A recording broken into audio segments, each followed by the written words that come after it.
Hello everyone, नमस्कार। आज हम भूगोल का एनसीईआरटी बुक स्टार्ट करने जा रहे हैं और देखेंगे भूगोल।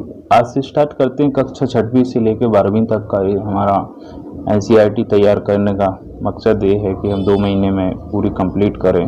सभी भूगोल का हो, चाहे हिस्ट्री का हो, चाहे इकॉनमी का हो, चाहे पॉलिटिकल साइंस का हो, सभी प्रकार की हम एनसीईआरटी करेंगे और देखेंगे। तो आज हमारा भूगोल की जो एनसीईआरटी बुक है वो कक्षा 6वीं की है, उसको स्टार्ट करते हैं। तो सबसे पहला अध्याय है जो सौरमंडल है। सौरमंडल में पृथ्वी देखेंगे।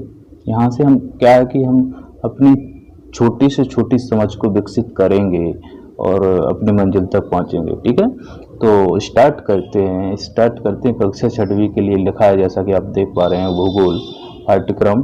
तो अध्याय 1 है सौरमंडल में पृथ्वी। अभी देखो ये बना हुआ डायग्राम है एक, जो पूरा हमारा सौरमंडल बना हुआ है। ठीक है, सौरमंडल बना हुआ है, ये सभी ग्रह हैं, है ना। तो इसके बारे में देख सकते हैं। ये बच्चों से लेकर के बड़ों तक के लिए ऐसा नहीं है कि देखो ये विकसित, हमें अपनी समझ को विकसित करना है, इसलिए सब डायग्राम के द्वारा बनाया गया है। इससे पढ़ने के बाद हमारा कॉन्सेप्ट क्लियर हो जाता है। इसके बाद हम स्टैंडर्ड बुक पढ़ सकते हैं। ठीक है, तो ऐसा नहीं हम डायरेक्ट किसी टॉप पे पहुंचे और टॉप पे पहुंचने से पहले गिर जाएं। तो ऐसा करें, हम अपना जो न्यू है उसको मजबूत करें। तो न्यू मजबूत करने के लिए हमें एनसीईआरटी बुक पढ़नी पड़ती है, जिससे हमारा कॉन्सेप्ट क्लियर हो। ठीक है, तो स्टार्ट करते हैं। सौरमंडल में पृथ्वी। ठीक है, तो सूर्यास्त के बाद आकाश को देखना कितना अच्छा लगता है। बहुत ही बच्चों जैसे तरीके से समझाया जाता है, बहुत ही मार्मिक, बहुत ही अच्छा लगता है। ठीक है, मन मोहने वाली बातें कही जाती हैं जो हमारे अंतः मन में बैठ जाती हैं और वो कॉन्सेप्ट पूरा अच्छा क्लियर हो जाता है। इसलिए एनसीईआरटी बुक पढ़ना बहुत ज़रूरी होता है। ठीक है, तो आसमान में पहले 1 या 2 चमकते बिंदु ही दिखते हैं, लेकिन बाद में इनकी संख्या बढ़ती जाती है। देखिएगा, मैं पढ़ता जाऊंगा, आप समझने की कोशिश करिएगा। ठीक है, मैं भी समझाता जाऊंगा आपको। ठीक है, आसमान में पहले या 1 या 2 बिंदु चमकते बिंदु ही दिखते हैं, लेकिन बाद में इनकी संख्या बढ़ती जाती है। आप उनकी गणना नहीं कर सकते। संपूर्ण आकाश छोटी छोटी चमकदार वस्तुओं से भर जाता है, जिनमें से कुछ चमकीले होते हैं व कुछ धुंधले। ऐसा प्रतीत होता है मानो आकाश में हीरे जड़े हों। इनमें से कुछ टिमटिमाते प्रतीत होते हैं, लेकिन अगर आप उनको ध्यान से देखेंगे तो आप पाएंगे कि इनमें से कुछ टिमटिमाहट अन्य से अलग है। ठीक है, जैसे देखेंगे कि कुछ टिमटिमाहट है जो अन्य से अलग है। ठीक है, अब कैसे अलग है, उनकी विशेषताओं की वजह से अलग होगी, तो देखेंगे आगे। लेकिन अगर आपको उनको ध्यान से देखते हैं तो आप पाएंगे कि इनमें कुछ टिमटिमाहट अन्य से अलग है। ये बिना किसी टिमटिमाहट के चंद्रमा के समान चमकते हैं। ठीक है, तो इसमें कुछ बातें कही गई हैं। तो इसमें देखा गया है कि करके सीखें, आओ कुछ करके सीखें। तो देख लेते हैं भाई क्या कह रहा है। हमारा तो अभी बच्चों वाला ज्ञान लेना है हमें, तो और क्या है, बच्चों का ज्ञान लेके ही आगे बढ़ सकते हैं। क्या है, देखो भाई, एनसीईआरटी बुक नहीं पढ़ते हैं तो हमारा स्टैंडर्ड बुक पढ़ने में कॉन्सेप्ट क्लियर नहीं हो पाता है, जहाँ वहाँ लैंग्वेज लिखी होती है। तो बहुत ही अच्छे तरीके से एनसीईआरटी बुक को पढ़ना चाहिए और हमें बच्चा बन जाना चाहिए। ये नहीं सोचना चाहिए कि कक्षा 6वीं की बुक पढ़ रहे हैं। ठीक है, तो इसमें लिखा है आपको आवश्यकता होगी एक टार्च, एक सादा कागज, पेंसिल तथा एक सुई।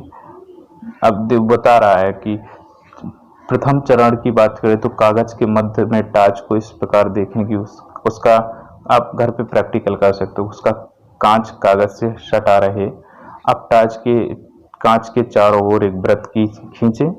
कागज पर वृत्त के क्षेत्र में सुई से छोटे छोटे छेद करें। अब कागज के छिद्रित वृत्तीय भाग को कांच पर सामने की तरफ रखें तथा टार्च के चारों ओर कागज को लपेटकर रबड़ बैंड में लगा दें।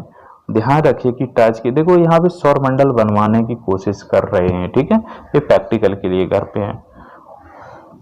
अब कागज के छिद्रित वित्तीय भाग को कांच पर सामने की तरफ रखें तथा टार्च के चारों ओर कागज को लपेटकर रबर बैंड लगा दें।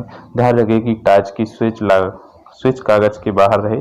अंधेरे कमरे में एक सादी दीवार की ओर मुंह करके इस टार्च को लेकर कुछ दूरी पर खड़े हो जाएं।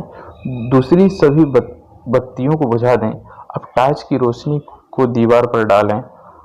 आप दीवार पर प्रकाश के उनके अनेक छोटे बिंदुओं को देखेंगे।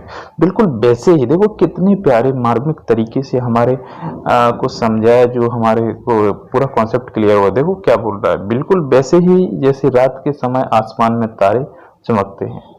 देखो क्या समझा दिया है कि आप टॉर्च लें और एक कागज लें, कागज में छोटे छोटे छिद्र कर दें, फिर टॉर्च पे कागज लगाएं, फिर अंधेरे कमरे में जाएं। अंधेरे कमरे में जाने के बाद पूरी तरीके से अंधेरा होना चाहिए और फिर उस टॉर्च को किसी दीवार पर उसका डालें और आगे आपने कागज लगाया, उसमें छोटे छोटे सुई से छिद्र किए, तो उस छिद्र से जो प्रकाश निकलेगा वो दीवार पे जाएगा, तो वैसा ही प्रतीत होगा जैसे हमारे सौरमंडल में टिमटिमाते तारे। देखो बहुत ही अच्छे तरीके से, ठीक है, इस प्रकार से बात कही गई है। अब इसमें आगे चलें तो इन चमकीली वस्तुओं के साथ आप लगभग प्रतिदिन चंद्रमा को भी देखते हैं। यह अलग अलग समय पर अलग अलग आकार तथा अलग स्थितियों में दिखाई पड़ता है। अब पूर्ण चंद्र को लगभग 1 महीने में एक बार देख सकते हैं। अब यहाँ पे बनता है कि पूरे चंद्रमा को 1 महीने में कितने बार देखते हो, एक ही बार देखते हैं। यह पूर्ण चंद्रमा वाली रात या पूर्णिमा होती है, ठीक है। 15 दिन के बाद आप इसे नहीं देख सकते। यह नए चंद्रमा की रात या अमावस्या होती है। ऐसी रात में अगर आसमान साफ है तो आप आसमान का अवलोकन अच्छी तरह से कर सकते हैं। क्या आपको इस बात पर आश्चर्य नहीं होता है कि हम दिन के समय चंद्रमा एवं इन सभी छोटी चमकीली वस्तुओं को क्यों नहीं देख पाते? ऐसा इसलिए है क्योंकि सूर्य के अत्यधिक तेज प्रकाश के कारण रात के समय चमकने वाली वस्तुओं को हम दिन में नहीं देख पाते। ठीक है, समझ पा रहे हो? बहुत ही आसान भाषा है। सूर्य, चंद्रमा तथा भी सभी वस्तुएं जो रात के समय आसमान में चमकती हैं खगोलीय पिंड कहलाती हैं। अब ये प्रश्न देखो कितना अच्छा प्रश्न बन गया यहाँ पे। खगोलीय पिंड किसको कहते हैं? कितनी अच्छी भाषा में समझा दिया इसको।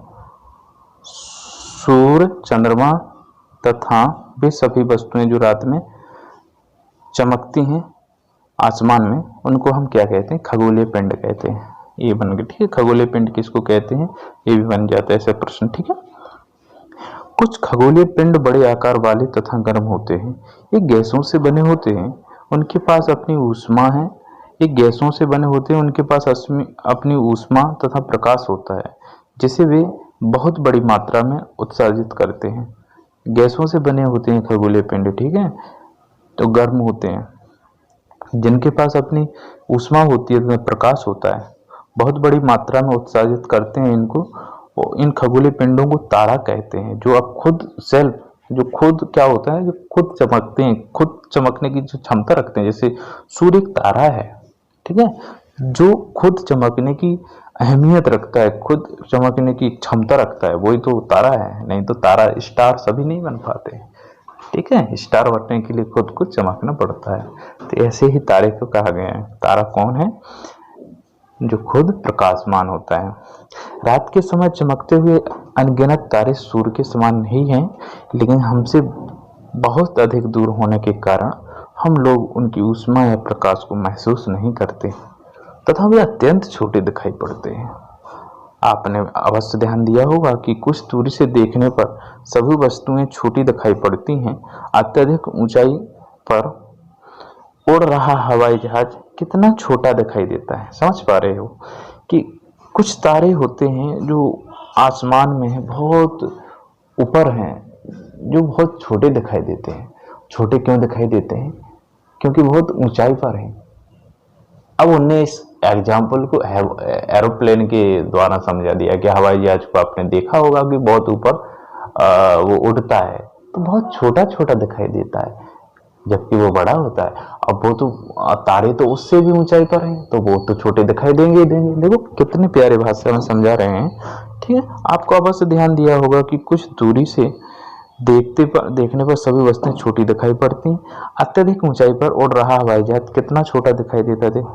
ये देखो, फिर डायग्राम बना दिया। ध्रुव तारा, ध्रुव तारा किसको कहते हैं उसके बारे में बता दिया। सांकेतिक तारे उत्तर दिशा में देखा। अब इसके प्रैक्टिकल के बारे में बताया भी होगा, लेकिन हम प्रैक्टिकल को पढ़ लेते हैं। रोचक तथ्य है जो बृहस्पति, शनि तथा यूरेनस के चारों ओर छल्ले हैं। ध्यान देना यहाँ पे, बृहस्पति, शनि तथा यूरेनस के चारों ओर छल्ले हैं। ये छल्ले विभिन्न पदार्थों के असंख्य छोटे छोटे पिंडों से बनी पट्टियां हैं। पृथ्वी से इन छल्लों को शक्तिशाली दूरबीन की सहायता से देखा जा सकता है। जैसे हम रात्रि में आसमान की ओर देखते समय आप तारों के विभिन्न समूह द्वारा बनाई गई विविध आकृतियों को देख सकते हैं। ये नक्षत्र मंडल कहलाते हैं। देखो ध्यान देना इसको, नक्षत्र मंडल कहलाते हैं। कौन कहलाते हैं? रात्रि में आसमान की ओर देखते समय आप तारों के विभिन्न समूह द्वारा बनाई गई विविध आकृतियों को देख सकते हैं। जो आकृतियां बनती हैं आसमान में, ठीक है, उस आकृतियों को नक्षत्र मंडल कहते हैं। अर्सा मेजर, बिग बियर इसी प्रकार का एक नक्षत्र मंडल है। बहुत आसानी से पहचान में आने वाला नक्षत्र मंडल सप्तऋषि दे। सप्तऋषि देखते हो आप लोग, 7 तारे जो दिखते हैं एक साथ में, उसको सप्तऋषि कहते हैं। सप्त 7 ऋषि संत। ओके, इसका मतलब भी समझा दिया गया यहाँ पे। यह 7 तारों का समूह है जो कि नक्षत्र मंडल अर्सा मेजर का भाग है। अपने परिवार या पड़ोस में किसी बड़े व्यक्ति से कहिए कि वह आपको आसमान में और अधिक तारों, ग्रहों तथा नक्षत्र मंडलों को दिखाएं। प्राचीन समय में लोग रात्रि में दिशा का निर्धारण तारों की सहायता से करते थे। उत्तरी तारा उत्तर दिशा को बताता है, इसे ध्रुव तारा भी कहते हैं। उत्तरी तारा है जो ध्रुव तारा उत्तर की ओर होता है, इसको उत्तर की दिशा में, यह उत्तर दिशा को दर्शाता है, इसको ध्रुव तारा कहते हैं। ये आसमान में हमेशा एक ही स्थान पर रहता है, ठीक, एक ही स्थान पर रहता है उत्तर दिशा में। हम सप्तऋषि की सहायता से ध्रुव तारे की स्थिति को जान सकते हैं। अब वो दिखाया, वो बच्ची खड़ी थी तारे को देख रही थी, वो बोल रहे हैं, ठीक है। तो सप्तऋषि मंडल के सांकेतिक तारों को आपस में मिलाते हुए एक काल्पनिक रेखा खींची जाए और उसे आगे की ओर बढ़ाया जाए तो ध्रुव तारे की ओर इंगित करेगी। अब ये कुछ चीजें हैं जो हमें छोड़ने की जरूरत है, बहुत ही बच्चों वाली हो रही हैं इसमें, ठीक है। कुछ खगोलीय पिंडों में अपना प्रकाश एवं ऊष्मा नहीं होती, वे तारों के प्रकाश से प्रकाशित होते हैं। ऐसे पिंड ग्रह कहलाते हैं। ग्रह किनको कहते हैं? तो वो तारे वो हैं जो खुद चमकते हैं, खुद चमकने की क्षमता रखते हैं। अब ग्रह उनको कहते हैं। अब ग्रह की बात आ गई। वे तारों के प्रकाश से प्रकाशित होते हैं। ऐसे पिंड ग्रह कहलाते हैं, जिसे अंग्रेजी में प्लेनेट कहते हैं, ठीक है। पृथ्वी हमारा एक प्लेनेट है, ऐसे, ठीक है। ग्रह किसको कहते हैं? जो तारों के द्वारा चमकते हैं, ठीक है, उनको ग्रह कहते हैं, ठीक। जो तारों के द्वारा चमकते हैं उनको हम ग्रह कहते हैं, ठीक है। जैसे सूर्य से हमारी पृथ्वी पे अंधेरा भी होता है, उजाला भी होता है। सूर्य अस्त हो जाता है तो अंधेरा हो जाता है, और सूर्य उदय हो जाए या उग जाए तो उजाला हो जाता है। यानी ग्रह उसको कहते हैं जो तारों के द्वारा प्रकाशमान हो, ठीक है, वो प्लेनेट हैं। ग्रीन भाषा के प्लेनेटाई, यानी प्लेनेटाई शब्द से बना है प्लेनेट, जिसका अर्थ होता है परिभ्रमक, अर्थात चारों ओर घूमने वाले। पृथ्वी जिस पर हम रहते हैं एक ग्रह है। यह अपना संपूर्ण प्रकाश एवं ऊष्मा सूर्य से प्राप्त करती है, जो पृथ्वी के सबसे नजदीक का तारा है। पृथ्वी को बहुत अधिक दूरी से, जैसे चंद्रमा से देखने पर यह चंद्रमा की तरह चमकती हुई प्रतीत होती है। आसमान में देखने वाला चंद्रमा एक उपग्रह है। चंद्रमा एक उपग्रह है। यह हमारी पृथ्वी का सहचर है। सहचर है मतलब पृथ्वी के साथ में चलने वाला है, और पृथ्वी को एक बहुत ही अच्छा संतुलन, यदि पृथ्वी के साथ, यदि किसी ग्रह के पास कोई क्या नहीं होता, चंद्रमा नहीं होता। चंद्रमा का मतलब होता उपग्रह, ठीक है। तो ऐसे ग्रह हैं, ऐसा नहीं है कि है नहीं है, लेकिन पृथ्वी के पास जो हमारा जो चंद्रमा है, चंद्रमा से पृथ्वी को बैलेंस बन गया है, ठीक है। ये जहाँ पे संतुलन पाया जाता है, जिस प्रकार पे संतुलन पाया जाता है, जिस ग्रह पे मानसून पाए जाते हैं, जिस ग्रह पे जल पाया जाता है, जिस ग्रह पे ऑक्सीजन पाई जाती है, उस ग्रह पे मानव इंसान का रह पाना संभव होता है। ऐसा ग्रह अकेला अभी जो खोजा गया है जो है वो है पृथ्वी, और अभी बाकी ग्रहों पे सर्च चल रही है, रिसर्च चल रही है बोल सकते हैं।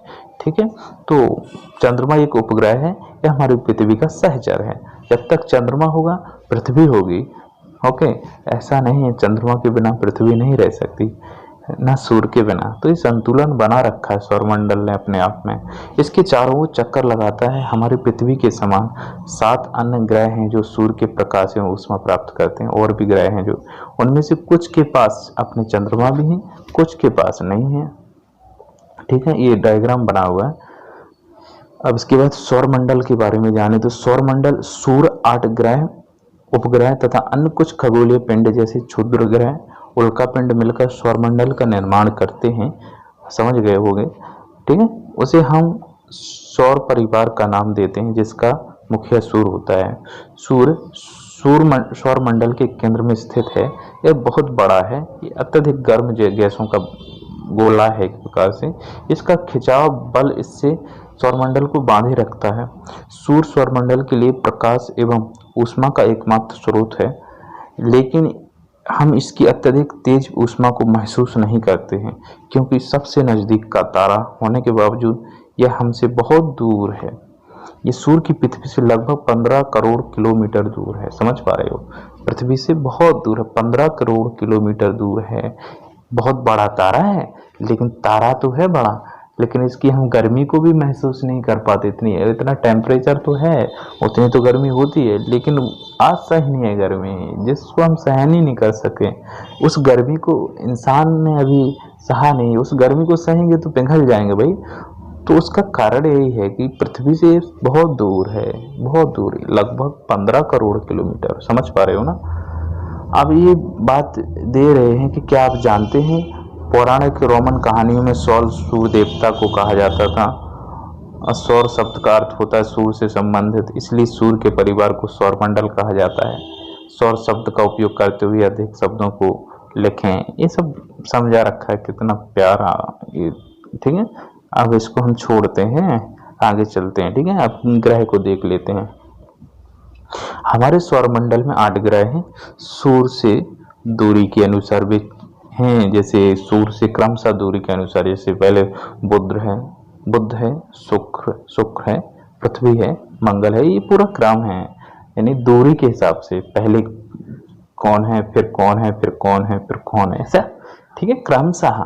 जैसे सबसे नजदीक सूर्य के बुध है, फिर शुक्र है, फिर पृथ्वी है, फिर मंगल है, फिर बृहस्पति है, फिर शनि है, फिर यूरेनस है, तथा लास्ट में जो है नेपच्यून है। ठीक है, इसके बाद बात करें सूर्य से उनकी दूरी के अनुसार अंग्रेजी में ग्रहों के नाम याद करने का आसान तरीका है देखो इसको ध्यान देना है, इसको ध्यान देना है आप लोगों को। My very efficient mother just served, इसको ध्यान देना है। इसको आप बिल्कुल स्क्रीनशॉट भी ले सकते हैं, या ये देखो कितना प्यारा आसान तरीका है। सूर्य से उनकी दूरी के अनुसार अंग्रेजी में ग्रहों के नाम याद करने का तरीका, दूरी के अनुसार। My very efficient mother just served us nuts. Okay, इस प्रकार से याद कर सकते हैं। ठीक, सौरमंडल के सभी 8 ग्रह एक निश्चित पथ पर सूर्य का चक्कर लगाते हैं। ये रास्ते दीर्घवृत्ताकार में फैले हुए हैं, ये कक्षा कहलाते हैं, कक्षा कहलाते हैं। ठीक है, जो दीर्घवृत्ताकार में फैले हुए हैं उनको कक्षा कहते हैं। बुध सूर्य के सबसे नजदीक है, जैसा कि हमने अभी बात की। अपनी कक्षा में सूर्य के चारों ओर एक चक्कर लगाने में इसे केवल 88 दिन लगते हैं। किसको? बुध को। शुक्र को पृथ्वी का जुड़वा ग्रह माना जाता है। ठीक है, जुड़वा ग्रह, पृथ्वी का जुड़वा ग्रह, पृथ्वी की बहन बोला जाता है शुक्र को, क्योंकि इसका आकार और आकृति लगभग पृथ्वी के ही समान है।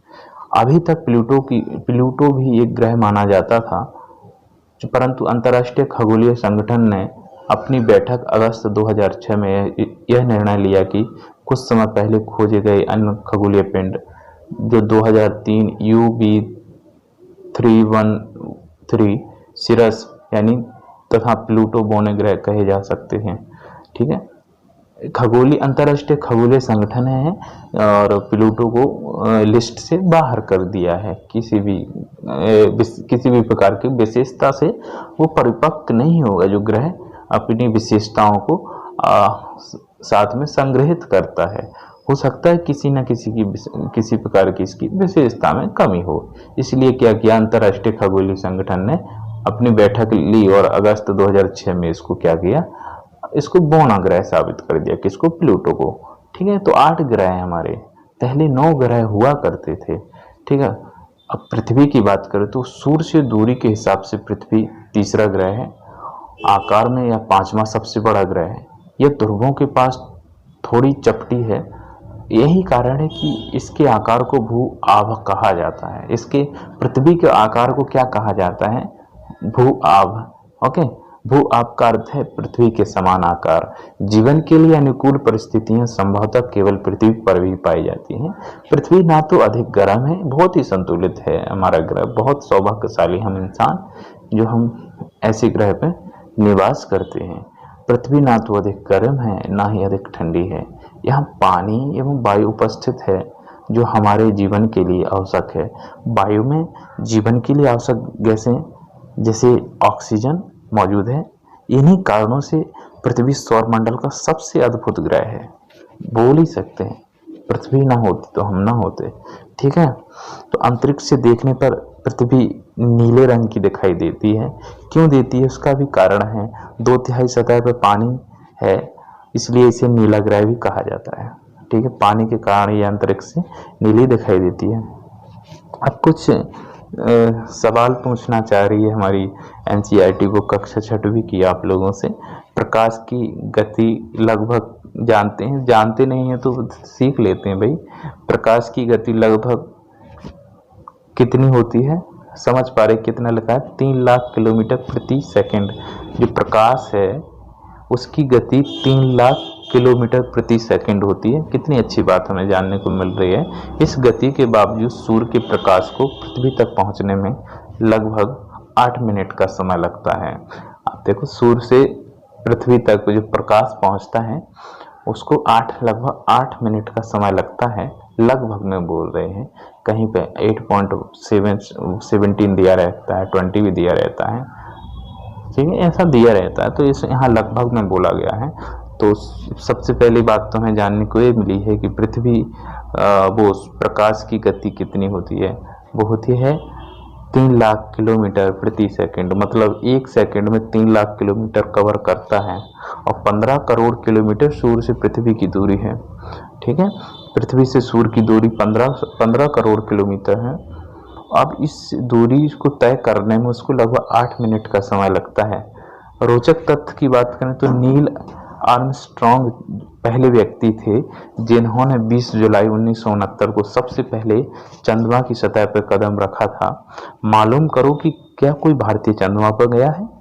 यदि पता है तो आप कमेंट बॉक्स में कर सकते हो। उपग्रह एक खगोलीय पिंड है जो ग्रहों के चारों ओर उसी प्रकार चक्कर लगाता है जिस प्रकार ग्रह सूर्य के चारों ओर चक्कर लगाते हैं। मानव निर्मित उपग्रह भी हैं कुछ जिनको कृत्रिम उपग्रह कहते हैं। यह वैज्ञानिकों के द्वारा बनाया गया होता है जिसका उपयोग ब्रह्मांड के बारे में जानकारी प्राप्त करने एवं पृथ्वी पर संचार माध्यम के लिए किया जाता है। इसे रॉकेट के द्वारा अंतरिक्ष में भेजा जाता है। बहुत ही तरीके से बता रहे हैं भाई, छोटे छोटे बच्चे और बड़े बड़े बच्चे सभी समझ सकते हैं, ऐसा नहीं है। पृथ्वी की कक्षा में स्थापित कर दिया जाता है, रॉकेट द्वारा इसको भेजा जाता है। अंतरिक्ष में उपस्थित कुछ भारतीय उपग्रह जैसे इनसैट, IRS, एडुसैट इत्यादि हैं। अब चंद्रमा की बात कर लेते हैं। हमने पृथ्वी भी जान ली, सूर्य भी जान लिया, तारे भी जान लिया। अब चंद्रमा को देख लेते हैं। हमारी पृथ्वी के पास केवल एक चंद्रमा है जिसको हम अपना उपग्रह बोलते हैं। इसका व्यास पृथ्वी के व्यास का केवल 1/4 है। अब चंद्रमा देखो, चंद्रमा किसको बोलते हैं? उपग्रह को बोलते हैं। आप कोई ये भी प्रश्न बन सकता है कि शुक्र के कितने चंद्रमा हैं, बृहस्पति के कितने चंद्रमा हैं। ठीक है, तो चंद्रमा मतलब होता है उपग्रह। तो हमारा जो चंद्रमा है एक ही है। ठीक है। इसका व्यास पृथ्वी के व्यास का केवल 1/4 है। ठीक है, 1/4, केवल 1/4 पृथ्वी के व्यास का केवल 1/4 है चंद्रमा का व्यास। इतना बड़ा इसलिए प्रतीत होता है क्योंकि यह हमारे ग्रह से अन्य खगोलीय पिंडों की अपेक्षा नजदीक है, बहुत पास है। लगभग बोलें तो इसकी दूरी है जो 3,84,400 किलोमीटर है, जो काफी पास है। अब आप पृथ्वी से सूर्य एवं चंद्रमा की दूरियों की तुलना कर सकते हैं। अब सूर्य की दूरी 15 करोड़ किलोमीटर है, जबकि चंद्रमा की दूरी हमारी पृथ्वी से 3,84,400 किलोमीटर है। यहाँ से आप पता लगा सकते हैं। चंद्रमा पृथ्वी का एक चक्कर लगभग 27 दिन में पूरा करता है। लगभग इतने ही समय में ये अपने अक्ष पर एक चक्कर वही पूरा करता है। ठीक है, इतने ही समय में वो अपना अक्ष खुद का उस पे भी चक्कर पूरा करता है। इसके परिणाम स्वरूप पृथ्वी से हमें चंद्रमा का केवल एक ही भाग दिखाई पड़ता है। ये देखो चंद्रमा बना हुआ है, अंतरिक्ष से लिया गया चंद्रमा का चित्र है, जो रियल चित्र है, सैटेलाइट द्वारा लिया गया है। ठीक है, ऐसा रॉकेट का प्रक्षेपण होता है और रॉकेट का पृथ्वी पर गिरना ऐसा होता है, और उपग्रह का कक्षा में प्रवेश करना ऐसा होता है। देखो अलग अलग तरीके से बनाया गया है। चंद्रमा की परिस्थितियां जीवन के लिए अनुकूल नहीं हैं। इसकी सतह पर पर्वत, मैदान एवं गड्ढे हैं जो चंद्रमा की सतह पर छाया बनाते हैं। पूर्णिमा के दिन चंद्रमा पर इनकी छाया को देखा जा सकता है। जीवन एवं पौधे को जीवित रहने तथा विकास के लिए किन तत्वों की आवश्यकता होती है? अब ये प्रश्न है आपके लिए, आप कमेंट बॉक्स में उसका आंसर दे सकते हैं कि जीव एवं पौधों के लिए किन किन तत्वों की जरूरत होती है, आवश्यकता होती है, बता सकते हैं आप लोग। क्षुद्र ग्रह, तारों, ग्रहों एवं उपग्रहों के अतिरिक्त असंख्य छोटे पिंड भी सूर्य के चारों ओर चक्कर लगाते हैं। इन पिंडों को क्षुद्र ग्रह कहते हैं। क्षुद्र ग्रह किसको कहते हैं? तारे हैं, ग्रह हैं, उपग्रह हैं। अब देखो, तारे उसको कहते हैं जो खुद प्रकाशमान होते हैं, ग्रह वो हैं जो तारों से प्रकाशमान होते हैं, चमकते हैं। ठीक है, और उपग्रह वो हैं जो किसी ग्रह का एक सहायक के रूप में बने होते हैं। अब क्षुद्र ग्रह वो हैं जो तारे, ग्रह, उपग्रह के चक्कर लगाते हैं, वो क्षुद्र ग्रह हैं। मंगल एवं बृहस्पति की कक्षाओं के बीच पाए जाते हैं क्षुद्र ग्रह। वैज्ञानिकों के अनुसार क्षुद्र ग्रह के ही भाग होते हैं जो कि बहुत वर्ष पहले विस्फोट के बाद ग्रहों से टूटकर अलग हो जाते हैं। उल्कापिंड की बात करें तो सूर्य के चारों ओर चक्कर लगाने वाले पत्थरों के छोटे छोटे टुकड़ों को उल्कापिंड कहते हैं। कभी कभी ये उल्कापिंड पृथ्वी के इतने नजदीक आ जाते हैं कि इनकी प्रवृत्ति पृथ्वी पर गिरने की होती है। जैसा कि अभी 6 महीने पहले की बात है, अभी लॉकडाउन के अंदर ही हुआ है ऐसा। 5 महीने पहले की बात है, 3-4 महीने पहले की बात है, जो उल्कापिंड आ रहा था, जो बोल रहे थे कि पृथ्वी से टकराएगा तो विस्फोट हो जाएगा पृथ्वी और पृथ्वी का विनाश हो जाएगा, महाप्रलय आ जाएगा, ये सब बातें थी। ठीक है, तो ऐसे ही उल्कापिंड गिरने की संभावनाएं हमेशा बनी रहती हैं, और ऐसे ही उल्कापिंड कई बार पृथ्वी पे 6 बार गिर चुके हैं इससे पहले भी, और जिससे डायनासोर का भी विनाश हुआ था। ऐसे ही उल्कापिंड के गिरने से हुआ था, जो बहुत विशालकाय उल्कापिंड था। ठीक है, तो वो होते हैं, तो इनकी प्रवृत्ति पृथ्वी पर गिरने की होती है। इस प्रक्रिया के दौरान वायु के साथ घर्षण होने के कारण ये गर्म होकर जल जाते हैं, फलस्वरूप चमकदार प्रकाश उत्पन्न होता है। जो गांव में आपने सुना होगा अपने बड़े बूढ़ों से, जब वो किसी भी प्रकार का वो तारा टूट करके वो दिखता है, वो बोलते हैं कि वो किसी का जीव है, उस साइड उंगली मत करो, वो ऐसा हो जाएगा। जबकि वो ऐसा नहीं, वो उल्कापिंडी होते हैं। ठीक है, वो यही होते हैं जो वायु से घर्षण करके गर्म होकर चमकते हैं। ठीक है, तो वो ही होते हैं ये। और अब तो क्या है, कहानियां जो छोटे में रहते हैं तो अच्छी लगती हैं, सुनने में भी अच्छी लगती हैं, लेकिन ठीक है, समय के साथ ही सब कुछ बदलता है। क्या है, परिवर्तन ही समय है। कभी कभी कोई उल्कापिंड पूरी तरह से जले बिना पृथ्वी पर गिरती है, जिसे धरातल पर गड्ढे बन जाते हैं। क्या आपने तारों वाले खुले आकाश में एक ओर से दूसरी ओर तक फैली चौड़ी सफेद पट्टी की तरह एक चमकदार रास्ते को देखा है? यह लाखों तारों का समूह होता है। यही पट्टी आकाशगंगा मिल्की वे कहलाती है। हमारा सौरमंडल इस आकाशगंगा का एक भाग है। प्राचीन भारत में इनकी कल्पना आकाश में प्रकाश की एक बहती नदी से की गई थी। इस प्रकार इसका नाम आकाशगंगा पड़ा। आकाशगंगा करोड़ों तारों, बादलों तथा गैसों की प्रणाली है। इस प्रकार की लाखों आकाशगंगाएं मिलकर ब्रह्मांड का निर्माण करती हैं। ठीक है, लाखों आकाशगंगाएं मिलकर ब्रह्मांड का निर्माण करती हैं। ब्रह्मांड की विशालता की कल्पना करना अत्यधिक कठिन है। वैज्ञानिक अभी भी इस बारे में अधिक से अधिक जानकारी एकत्रित करने में जुटे हुए हैं। इनके आकार के संबंध में हमें कोई जानकारी नहीं, लेकिन फिर भी हम जानते हैं कि हम सभी इसी ब्रह्मांड का हिस्सा हैं, इतना तो हम जानते हैं। ठीक है, ये छोटा सा चित्र दे दिया जिसमें पृथ्वी, सौरमंडल, आकाश गंगा और ब्रह्मांड के बारे में। जो बाहरी परत है, जो बाहरी आवरण है, वो पूरा ब्रह्मांड है। ठीक है, क्या आप ब्रह्मांड के साथ अपना संबंध बता सकते हैं? बता सकते हैं तो कमेंट बॉक्स में बताइएगा। आप पृथ्वी पर हैं तथा पृथ्वी सौरमंडल का एक भाग है। हमारा सौरमंडल आकाशगंगा यानी मिल्की वे का एक भाग है। जो पृथ्वी जो ब्रह्मांड का हिस्सा है, ब्रह्मांड से जुड़े हुए इस तथ्य पर विचार कीजिए कि इसमें लाखों आकाशगंगा मौजूद हैं। इस चित्र में आपका ध्यान कहाँ है? ये चित्र देखा, इसमें आपका ध्यान कहाँ है? देखिएगा ना। ठीक है, इस प्रकार से हमारे आज का एनसीईआरटी हो जाता है। ये देखो,